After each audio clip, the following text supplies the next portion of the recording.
welcome now to Washington.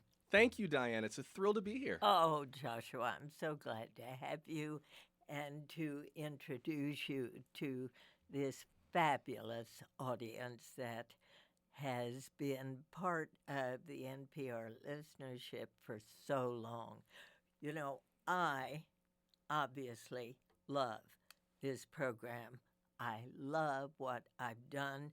But here you are. You teach podcasting at the University of California at Berkeley. That's right. You most recently were co creator and host of the public radio series Truth Be Told, which explored race in America.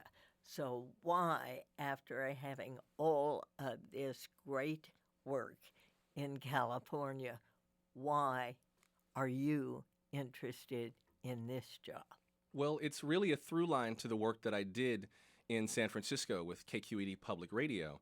It's about good storytelling. It's about allowing people to speak in their own voices rather than speaking for them. It's about creating a safe space for people to be heard. It's about giving people a chance to understand each other. It's about fostering empathy with people. We can't control what people say, do, or think, but we can influence the way that people see and hear one another. And if we do that, then people can make smarter decisions about the world in which they live. So really, the chance to do this is directly connected to all of that. Plus, quite frankly, this is something I've been dreaming and praying and begging God for since I was about 5 or 6 years old. Really? Oh, yes, this is my one life dream. Like, I've wanted to create and host a show since I was a very small kid. And it is going to be a brand new show. Tell us about the name of the show. The show, it's not going to be the Joshua Johnson show. The show is called 1A. 1A, it has two meanings. First of all, I used to work for WLRN Miami Herald News, which was a partnership between the NPR station there and the Miami Herald. And the Miami Herald calls its front page, page 1A. And I like the idea of us focusing on these 1A stories, the stories above the fold that are so essential that everyone needs to know them and thoroughly understand them. And the stories below the fold that are just the ones that people keep talking about, but they may not be talking about them as deeply as they could. It's a lot of heat and not a lot of light. Those are the stories I really want us to focus on, those stories that connect people either because they're controversial or they're exciting or they're emotional or they're infuriating, and we just need to be able to take a breath, get in the same room, and talk. That's one meaning. The other meaning behind 1A is First Amendment, this idea that there are these freedoms that we have, which now in 2017, I think, are going to become ever more crucial and in a much hotter spotlight. This idea that we need to use these freedoms and own them and respect them. And so it's kind of a dual meaning. It's the kinds of conversations we're going to have. It's an homage to this right that we have to exercise, that we have to use. And it's really a promise that these are the kinds of stories you're going to hear. We're not going to do stories that are frivolous or extraneous or opportunistic. We're not just going to be chasing the latest trends on Twitter. But if we do go for that trend on Twitter, we're going to do it for a reason, we're going to do it for a purpose, and we're going to do it in a way that welcomes everybody. So you're thinking about multiple platforms as you do the program. Absolutely. That's an opportunity for us to expand the reach of each show after and maybe even before the show. I mean, each edition of the program is still going to be an hour. It's still going to be 2 one-hour programs. But it's possible, for example, before an hour-long show, we might post, and this is just a for instance, we might, for instance, post something on Facebook 3 days beforehand and say, hey, we're thinking about doing this topic. We're still building it in the newsroom. We'd really love to hear what you think. And that allows people to chime in and help build the show before the show. That's one of the things we did with Truth Be Told. We cast around for stories of people's encounters with race, and those stories populated the program. And they're still online. It's truthbetoldshow.org. And we used those stories either as audio clips or as call-ins or whatever to help us do this work. I think that now that social media are so much a part of the way people consume news and information, we can either fight that, which I think is a losing battle for us, or we can use that. We can leverage it and say, we're going to be wherever you are. You don't need to climb some mountain to come access our program. You can access us easily, and we will come to you as proactively as we can.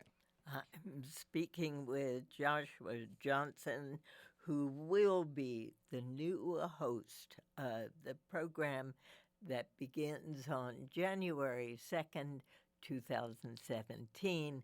It will be called 1A. And by the way, we are video streaming this portion of the program so that you can not only hear Joshua Johnson, but see him as well.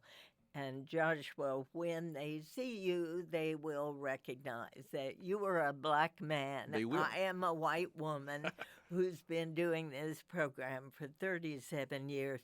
Tell me about the difference that you think you, as a black man, can have on the public radio audience.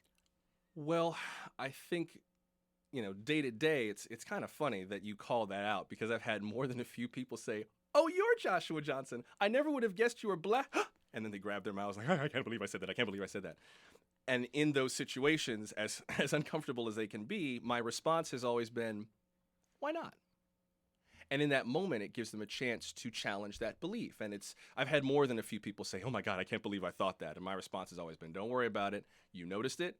You're aware of it, and now you can choose to decide whether or not that's part of your belief system."